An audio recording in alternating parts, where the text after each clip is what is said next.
I felt a rush of excitement over my latest promotion and couldn't wait to share the news on my fifth wedding anniversary with my husband David and my mother-in-law, Mrs. Morrison. But everything I expected for the night was shattered beyond recognition. Instead of a celebration, I was faced with an anger so intense it left me breathless. In a shocking turn of events, David stood up and grabbed the anniversary cake, throwing it straight onto my head, leaving me drenched and stunned. At that moment, a fierce determination ignited within me.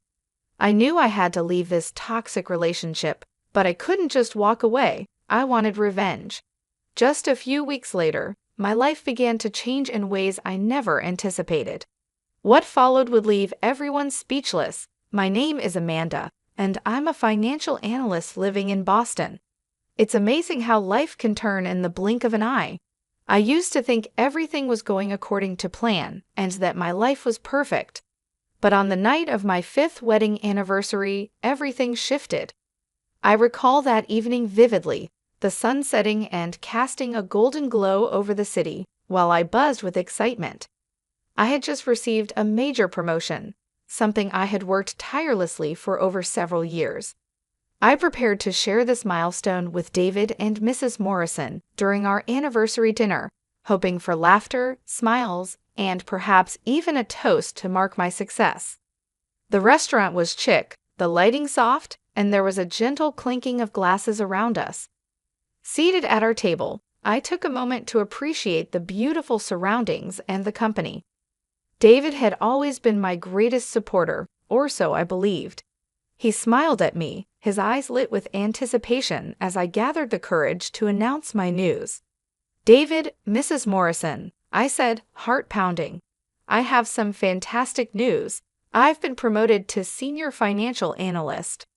The words lingered in the air as I waited for cheers, applause, or at least a few congratulatory words. But instead, I was met with a heavy silence.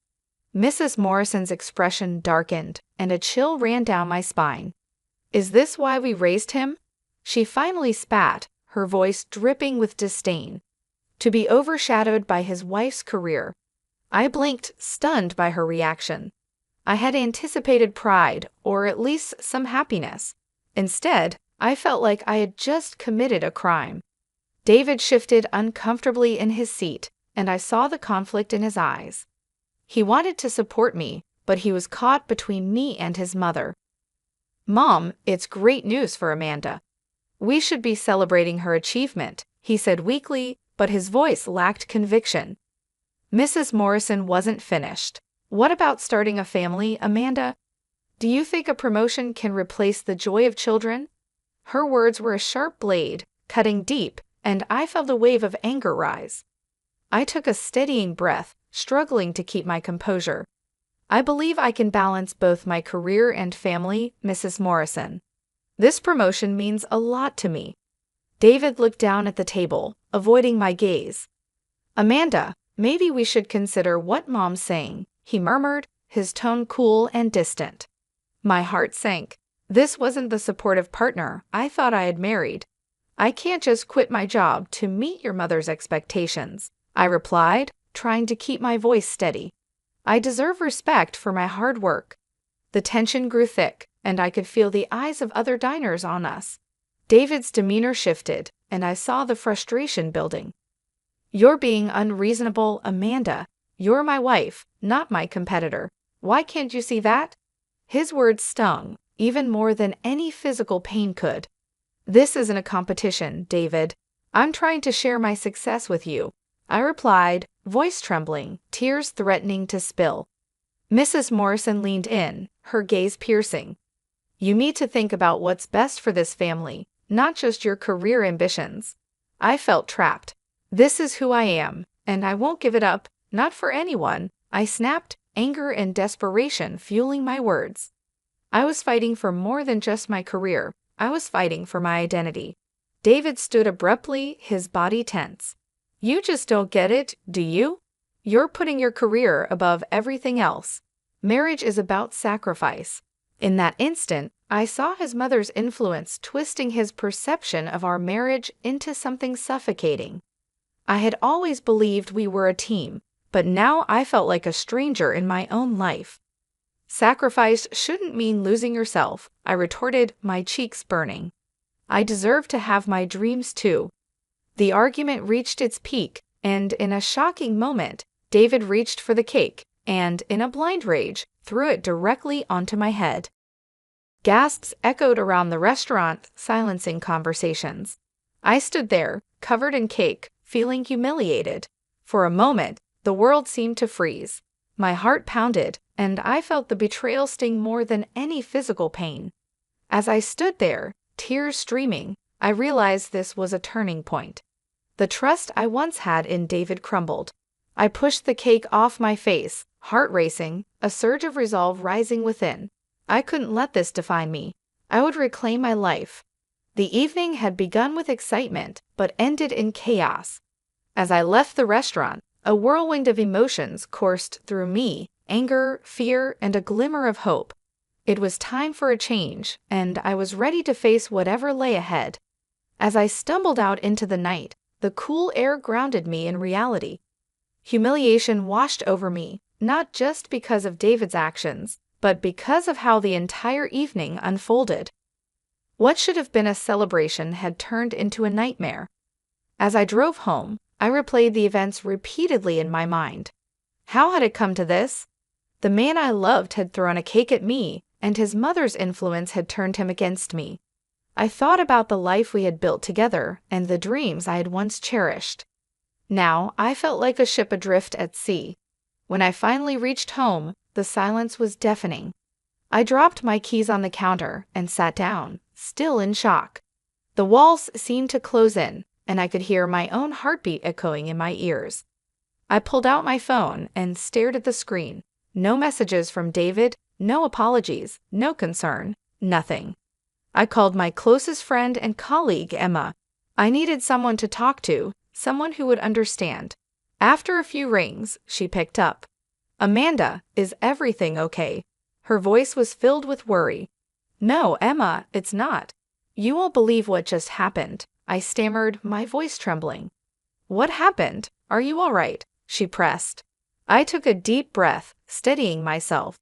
I announced my promotion at our anniversary dinner, and everything spiraled out of control. Mrs. Morrison lashed out, and then David, he threw the cake at me, I whispered, disbelief still coloring my tone. A heavy silence hung in the air for a moment. "Oh my God, Amanda, are you hurt?" she asked, alarm rising. "I'm fine physically, but emotionally, I don't know. I feel like everything I believed about our marriage has crumbled," I admitted, my voice breaking. "Listen, you need to get out of that situation. You don't deserve to be treated like this," Emma said firmly, her words a lifeline pulling me back from the edge of despair. "I know, but it's complicated. We've been together for years, and I thought we were happy," I replied, voice cracking under the weight of emotion. "Sometimes the people we love can change, especially under pressure. You need to think about what's best for you now," she urged gently. As I listened, a wave of realization washed over me. I had sacrificed so much for this relationship, and now I was left feeling lost and alone. "I think I need to speak to a divorce attorney," I whispered finally, the words tasting foreign yet strangely liberating.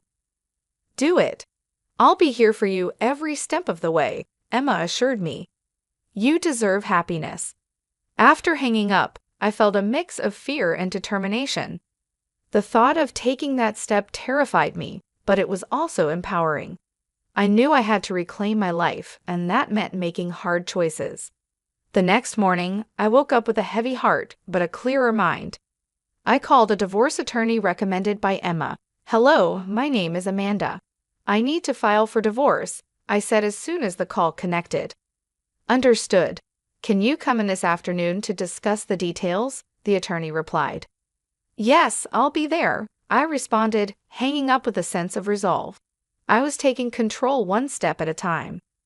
At work, I tried to maintain a sense of normalcy, but I felt the weight of the previous night's events pressing down on me.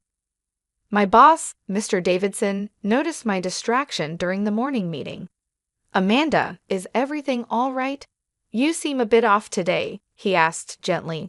"I'm dealing with some personal issues, but I'll manage," I replied, forcing a smile. "You know you can talk to me if you need to," he'd offered, his tone warm and understanding. "Thank you, Mr. Davidson. I appreciate it," I said, feeling grateful for his support. It was comforting to know I had allies at work. Later that day, Emma surprised me with lunch. "I thought you could use a break," she said, sliding into the chair across from me. "How did the meeting with the attorney go?"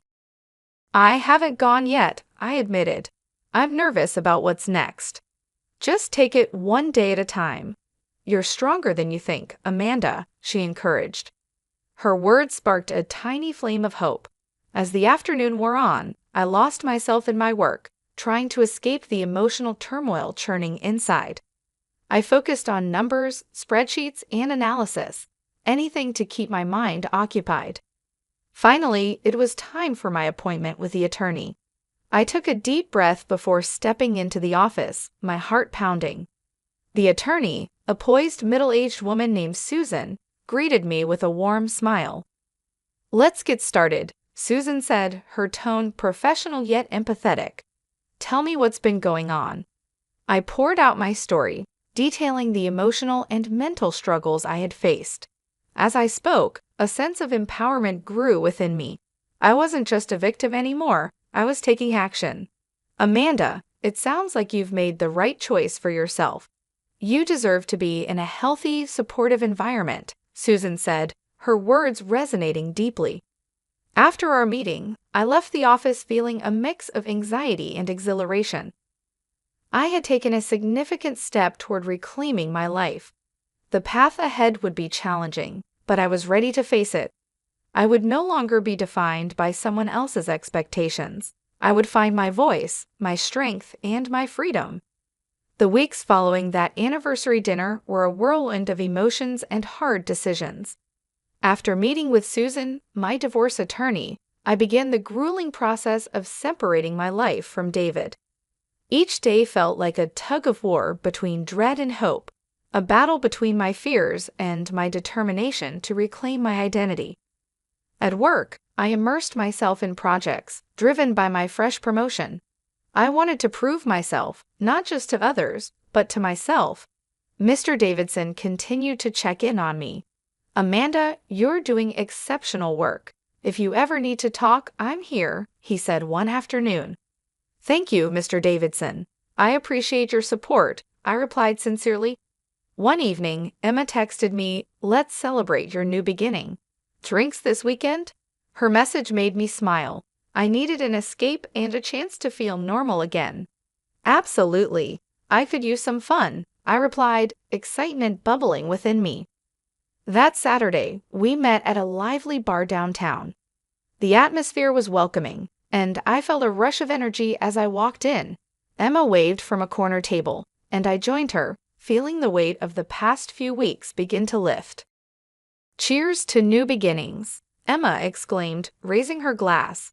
"To new beginnings," I echoed, clinking my glass against hers. We chatted about work, my promotion, and the future. I revealed my plan to start a mentorship program for young women in finance. "I want to help them navigate the challenges I've faced," I shared. "That's a brilliant idea. You'd be an amazing mentor," Emma encouraged. As the evening went on, I felt lighter and more like myself again. I was rediscovering my passions and dreams. The laughter and connection with Emma were exactly what I needed to reignite my spirit. The following week, I met with Rachel, an industry contact who had invited me to speak at a conference. "I'm so glad you decided to join us, Amanda. Your story can inspire so many," she said as we settled into a cozy cafe. "I hope so. I want to empower others to find their voices," I replied, feeling a surge of determination. As the conference date approached, I meticulously prepared my speech, weaving in the lessons I had learned. The night before, I practiced in front of the mirror, a blend of nerves and excitement swirling within me. On the day of the conference, as I stood backstage waiting for my turn, I took a deep breath, reminding myself of how far I had come. When the host introduced me, I stepped onto the stage, greeted by a round of applause from the packed auditorium. "Thank you for having me," I began, scanning the sea of faces. "I stand here today not as a victim, but as someone who chose to reclaim her life and use her experience to empower others. My journey wasn't easy, but it taught me that our voices matter. We deserve to be heard, to be seen, and to chase our dreams unapologetically." I shared my story, the highs and lows, the pain and the victories. As I spoke, I felt a sense of purpose infuse every word. By the time I finished, the audience was on their feet, the applause echoing through the hall. Women approached me afterward, sharing their stories and thanking me for my honesty. I realized then that my pain had transformed into a source of strength, not just for myself, but for others as well. In the days following the event, I received messages from women across the country who had been moved by my speech. They wanted to join my mentorship program, to learn how to navigate the professional world with confidence and resilience. My small initiative had blossomed into something much larger than I had ever anticipated. Even though I was thriving, David's shadow still loomed occasionally. I'd see his name pop up in emails or hear through mutual friends that he was struggling to move on. But I remained steadfast. I had made my choice, and I wasn't going to look back. One evening, as I sat in my cozy apartment, reflecting on everything that had happened, I felt a sense of peace wash over me. I was no longer defined by the hurt David had caused. I had built something meaningful, not just for myself, but for others too. My life was full of purpose, and I had found my voice again. A few months later, my program received a nomination for a prestigious award recognizing contributions to gender equality in the workplace. I was stunned and humbled. When the night of the award ceremony arrived, I found myself surrounded by supportive colleagues and friends, including Emma, who had been my rock through everything. The host called my name, and I made my way to the stage, the applause filling my ears. "I'm honored to receive this award," I said, gripping the microphone. "But this isn't just my achievement. It's the achievement of every woman who has ever been told that her dreams were less important, that her voice didn't matter. We all deserve to be heard, and we all deserve to succeed." Tears pricked my eyes as I spoke. This moment was more than I could have ever imagined. I was no longer just Amanda, the woman who had struggled to find her place. I was Amanda, a mentor, an advocate, and a beacon of hope for others. As I stepped off the stage, Emma enveloped me in a tight hug. "You did it," she whispered, her voice thick with emotion. "We did it," I corrected, smiling through the happy tears. "I couldn't have gotten here without you." In the months that followed, my life continued to evolve. The mentorship program expanded, reaching even more young women eager to learn and grow. I traveled to different cities, sharing my story and connecting with others who had faced similar struggles. One day, after wrapping up a workshop in New York, I received an unexpected call. It was from a major publishing company interested in turning my story into a book. They believed my journey could inspire countless others, and they wanted to share it with a broader audience. I was speechless. Writing a book had never crossed my mind, but the opportunity felt like the culmination of everything I had been working toward. I agreed, and soon, I found myself poring over my experiences, each chapter a testament to resilience and growth. When the book was published, it received an overwhelming response. Readers from all over the world reached out, sharing how my story had given them hope and courage. I knew then that I had truly turned a painful chapter of my life into something positive. The book's success opened new doors. I was invited to speak on television, attend major events, and consult with companies on how to create more inclusive work environments. My life, once so broken and uncertain, had transformed into a journey of purpose and empowerment. Years passed, and one sunny afternoon, as I stood in front of a room filled with eager young women at a mentorship event, I realized how far I had come. The woman who had once been humiliated and cast aside was now a symbol of resilience. I had reclaimed my life, found my voice, and in the process, had become a guiding light for others. Looking out at the sea of faces, I felt a swell of pride and gratitude. Remember, I told them, my voice steady and strong. Your story is yours to write. Don't let anyone take that away from you. Chase your dreams, speak your truth, and never settle for anything less than what you deserve. The room erupted in applause, and as I looked around, I knew that this was just the beginning. My story wasn't just about overcoming a toxic relationship. It was about rediscovering who I was and using that strength to build something beautiful. Standing there, I felt a deep sense of peace. The future was wide open, and I was ready to embrace every challenge and triumph that lay ahead.